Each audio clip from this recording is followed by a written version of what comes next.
Olá, pessoal. Então, hoje nós vamos bater papo no primeiro programa de hoje. Nós vamos falar com o Giovanni Benato Teodósio.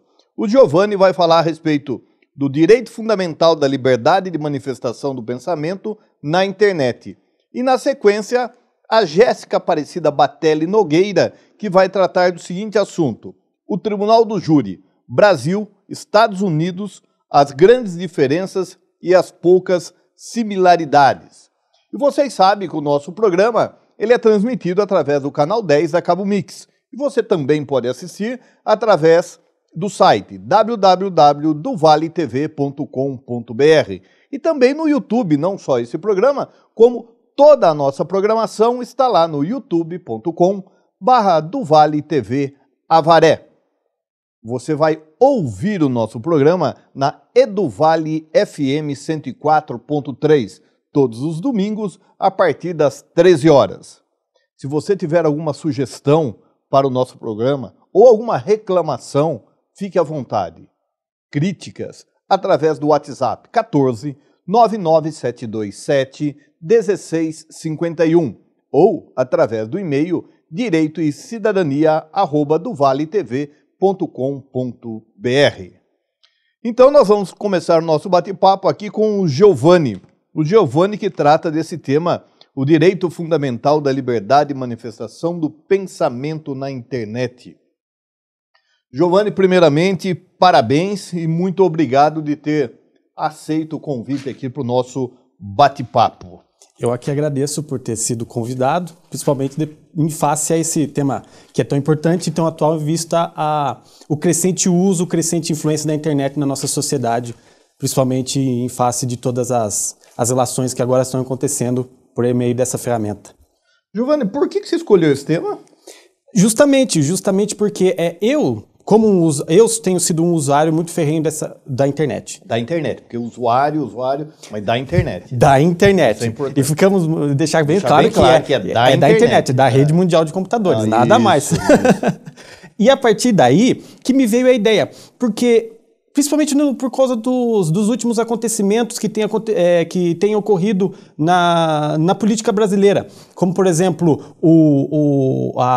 as manifestações dos 20 centavos, as insatisfações com a presidente da República na época, e muitos debates políticos e debates acerca de muitos outros temas também têm ocorrido nessa ferramenta. É uma verdadeira ferramenta porque foi criado para facilitar a vida do homem, para facilitar a vida da humanidade como um todo. E observa-se conjuntamente a isso que tem havido, além da própria essência que tem acontecido lá, que é da ferramenta internet, que é a própria manifestação do pensamento de maneira, entre aspas, irrestrita, tem havido também excessos. E eu queria abordar esses dois aspectos no meu trabalho. O direito assegurado, o direito fundamental assegurado em face da primeira dimensão dos direitos fundamentais, que é a liberdade de pensamento em si, e o que ocorre quando há excessos, quando os excessos ocorrem. O que pode? Podem ocorrer como contrário aos excessos, como uma forma de trazer um equilíbrio entre a liberdade de manifestação de pensamento e aquilo que ocorre dela, três situações que nós podemos ver na Constituição Federal, logo depois no artigo 5º, logo depois do inciso que fala da liberdade de manifestação de pensamento, o inciso 5º fala do direito de resposta, das responsabilidades civil e também a responsabilidade criminal. Existe o direito de resposta, toda pessoa que for aludida por meio da opinião exprimida, não só aludida por nomes, mas por trejeitos, por maneira de falar, pode ter o direito de resposta assegurado. Você acha que o direito de resposta é o suficiente? Não. Tanto que a própria Constituição assegura outras formas de satisfazer a opinião desmedida. O direito de resposta pode acontecer, então, em qualquer mídia. Não existe uma mídia vinculada por lei ou pela própria Constituição, onde, preferencialmente, vai ocorrer na mesma mídia que aconteceu a opinião desmedida. Conjuntamente a isso, existe também as consequências cíveis, por danos morais, por dano à imagem, por uso indevido da imagem e até danos materiais, caso a ofensa, por meio da livre manifestação da opinião, tenha dirimido o patrimônio da pessoa de maneira cabal, de uma maneira bastante forte. E de criminal podemos citar também os crimes contra a honra, que são a calúnia, a difamação, a injúria, que vão ferir os dois primeiros tipos, a honra objetiva, e o último tipo, a honra subjetiva da pessoa quando aludida numa opinião desmedida. Nesse caso da internet, qualquer coisa que é colocado na internet hoje, ela nunca mais sai.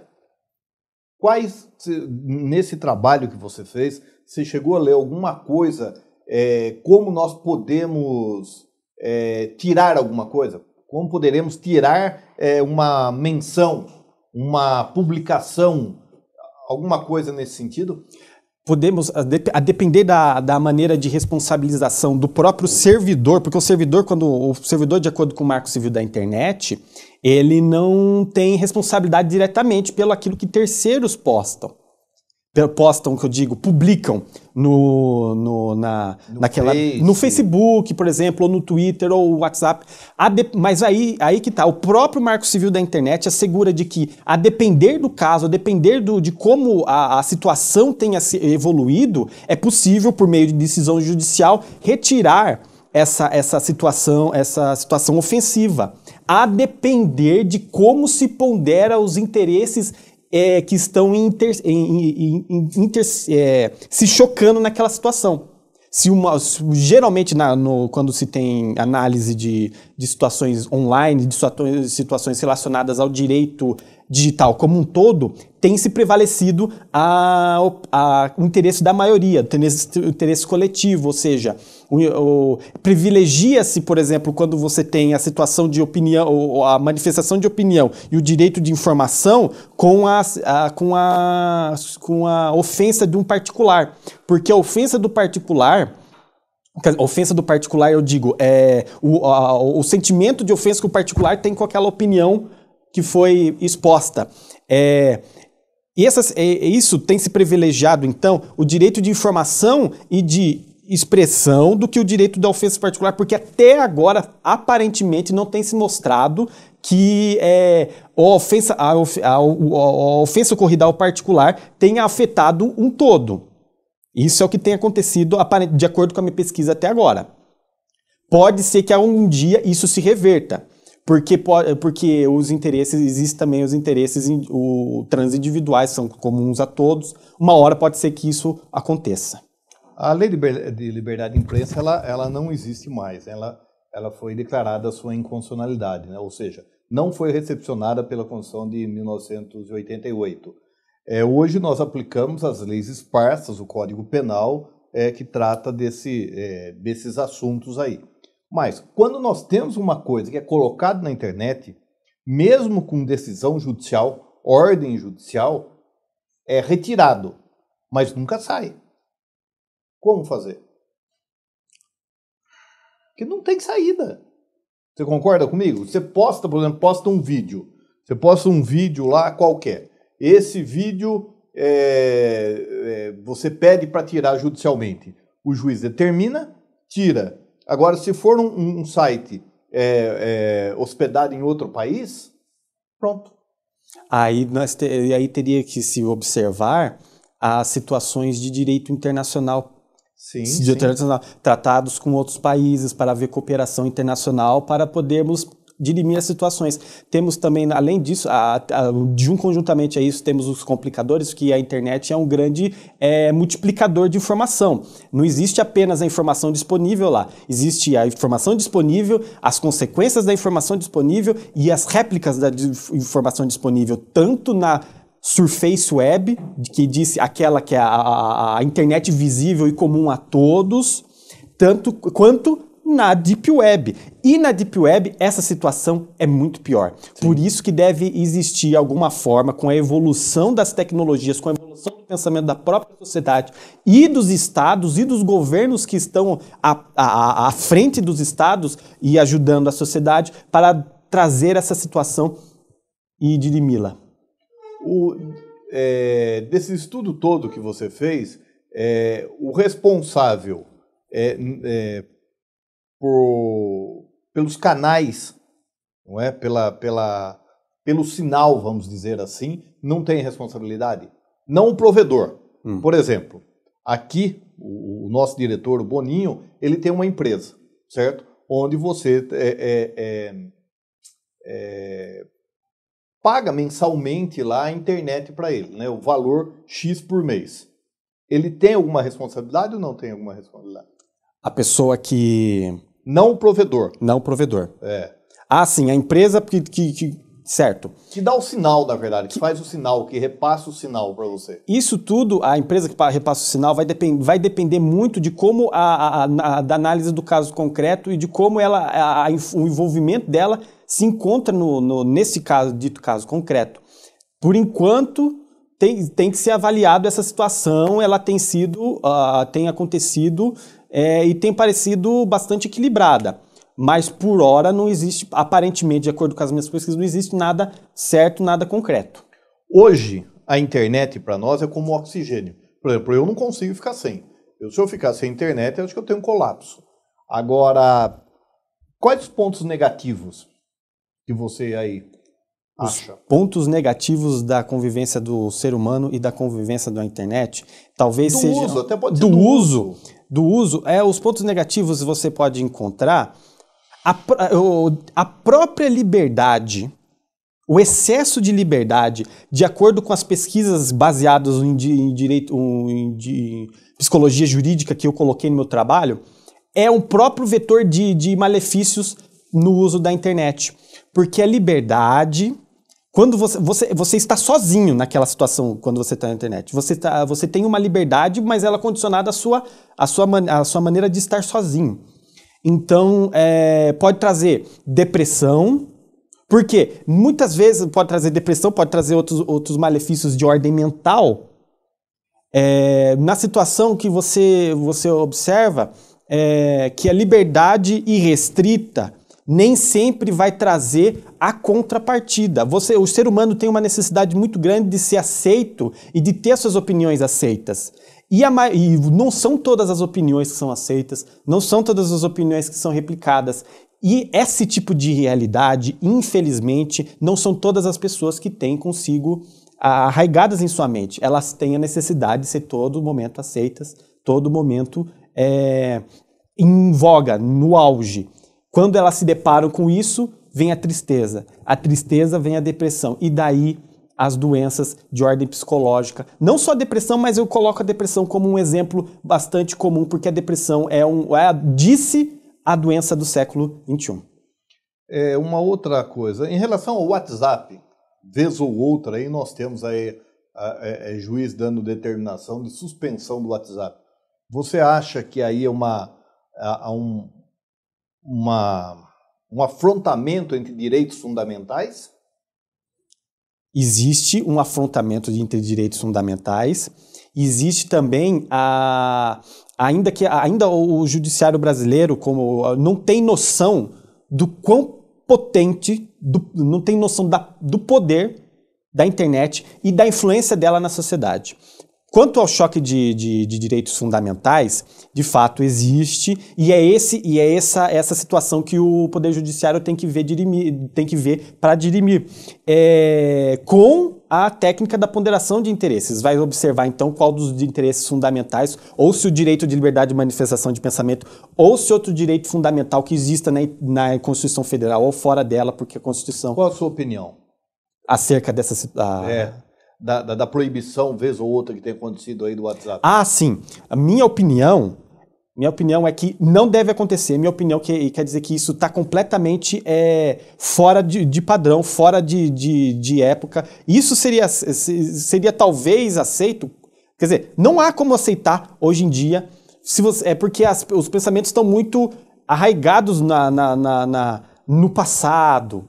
Hoje não dá para aceitar isso, porque as vidas estão acontecendo por meio do WhatsApp. Negócios são fechados por meio do WhatsApp. Muito é feito pelo WhatsApp. Namoro, casamento, amante, tudo pelo WhatsApp. E todas as situações que são de malefício e benefício, a depender da análise do caso concreto. Entendi. Quando eu falei amante, você entende como malefício ou benefício? Aí que está a análise do caso concreto. Ah, entendi. Entendeu? Cada caso é um caso. Cada caso é um caso. Cada caso você vai analisar pontualmente. Tô bem. Diga alguns pontos do seu trabalho aí que você acha interessante para o público. São inumeráveis, são inumeráveis. Mas o que eu posso falar agora, que é uma diferença entre os direitos fundamentais e os direitos humanos, porque eles não são a mesma coisa, muito embora possam ser parecidos. Porque os direitos humanos são aqueles relacionados à própria natureza do ser humano, aqueles que vêm da própria existência do ser humano. Os direitos fundamentais são para garantir a manutenção dessa existência por meio de dignidade. E muita gente esquece que a análise dos direitos fundamentais não pode ser feita apartada da história. A história vai nos dizer por que estamos aqui e por que as coisas estão desse jeito e por que merecemos os direitos fundamentais e os direitos humanos. E as muitas pessoas que acham que os direitos humanos são uma forma de malefício, são uma forma de proteger meliantes. E não é. Direitos fundamentais são fundamentais, são universais, são para todas as pessoas de maneira indivisível. Se as pessoas precisam requerer mais dos seus estados a efetividade dos direitos fundamentais e dos direitos humanos, não só para aqueles que estão em grades, não só para aqueles que estão em grilhões, mas também para a criança que precisa de uma vaga de creche, para uma pessoa com algum problema de sentimento precisa de um psicólogo, a pessoa que precisa de um tratamento de câncer. Para todos os tipos os direitos fundamentais, eles são abertos, os direitos fundamentais são abertos, eles são irrestritos, eles precisam ser respeitados sob pena de inconstitucionalidade, de ilegalidade.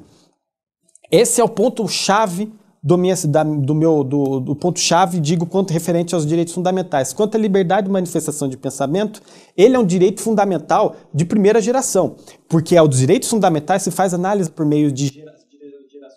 Ou digo melhor ainda, dimensões, porque gerações dá a ideia de superação, enquanto dimensões abarca tudo que existe. O direito de livre manifestação de pensamento, ele tem, em face às pessoas, ele é aquela análise, você apreende um objeto que você está observando, emite opinião sobre ele para mudar o seu exterior, para emitir um juízo de valor sobre o exterior, a fim de melhorá-lo, em regra. Porque pode existir a situação de ocorrer danos, tanto que existem as sanções cíveis, as sanções penais, o próprio direito de resposta.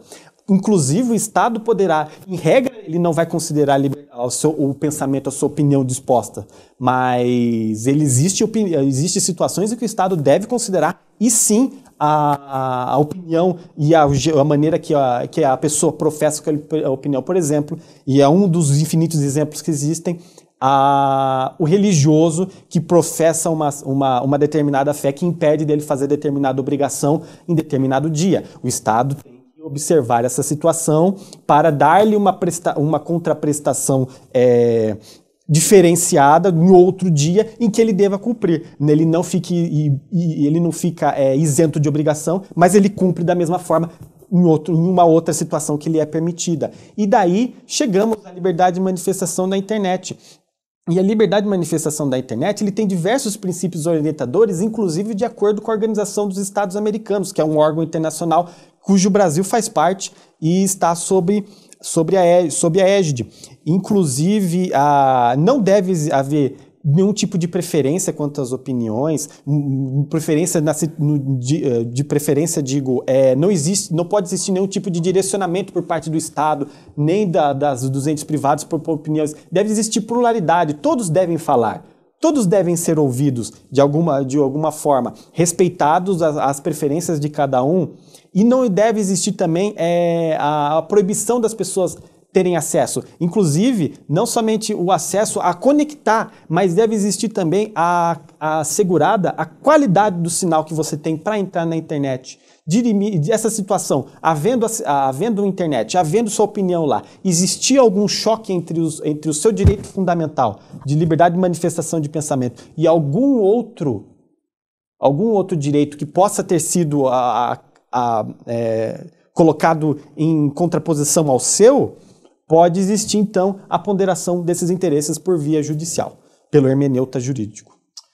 Giovanni Benato Teodósio, muito obrigado e parabéns pelo trabalho e parabéns pela aprovação. Muito obrigado. Pessoal, no próximo bloco nós teremos aqui o bate-papo, então, com a Jéssica Aparecida Batelli Nogueira, que vai nos falar o Tribunal do Júri no Brasil e os Estados Unidos, as grandes diferenças e as poucas similaridades. Aguarde que voltaremos já.